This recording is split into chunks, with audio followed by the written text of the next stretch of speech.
Negosyo ideas ba ang hanap nyo? Ibabahagi ko sa inyo ang aking ube biko sa large na bilao. Tara, umpisa na natin.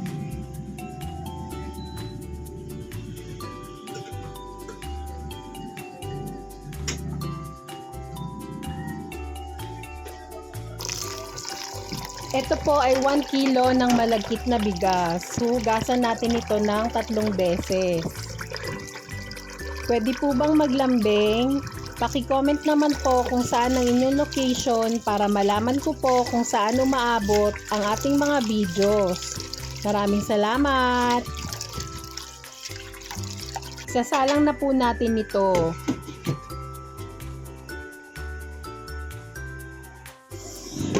Init. Kapag kumulo na po, papahinaan naman natin ng apoy. Ito po ang ating kakanggata. Bali, ito po ay 3 nyog na malaki na tag 35 pesos. Ilalatik po natin ito pang topping sa ating ube biko.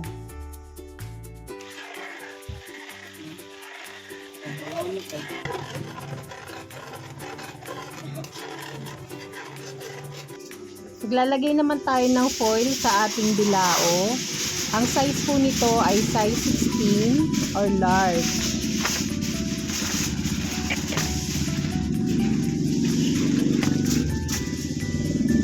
Tapos lalagyan natin to ng coconut oil para po hindi dumikit ang ating biko.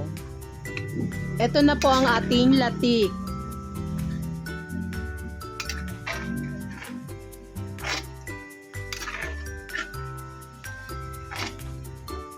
Ito naman ang ating coconut oil. Maglalagay tayo ng 330 grams ng light brown sugar. 1 tablespoon ng rock salt pang balance ng tamis. Kung gusto nyo po ng ganitong mga video, please like and subscribe to our YouTube channel. Thank you and God bless! Maglalagay naman tayo ng pangalawang gata, 1/2 cup. Aantayin lang natin itong kumulo at lumapot at matunaw na rin ang ating nilagay na sugar. Ilalagay naman natin ang ating ube halaya. Meron po tayong video ng paggawa ng ating ube halaya. Paki-check na lang po sa description box. Maraming salamat! Hahaluin lang natin ito hanggang sa mag-well combine na.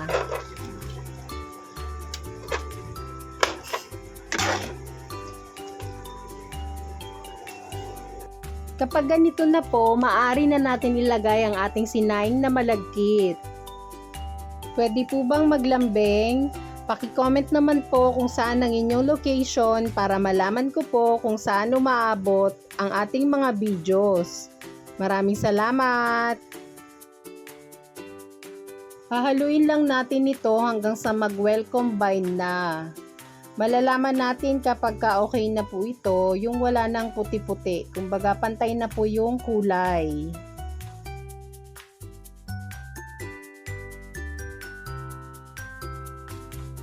Isasalin na po natin ito sa ating bilao.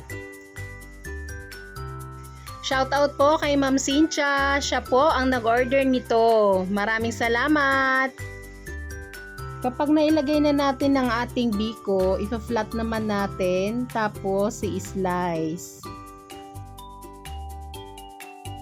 At para po may idea kayo, ang bentahan ko po nito ay 800 pesos.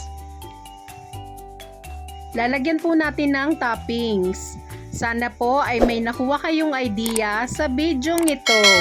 Please like and subscribe to our YouTube channel. Thank you and God bless! At eto na ang ating ube biko. Ito po ay may kasabay na order, ang ating puto cheese. Thank you for watching. Please like and subscribe.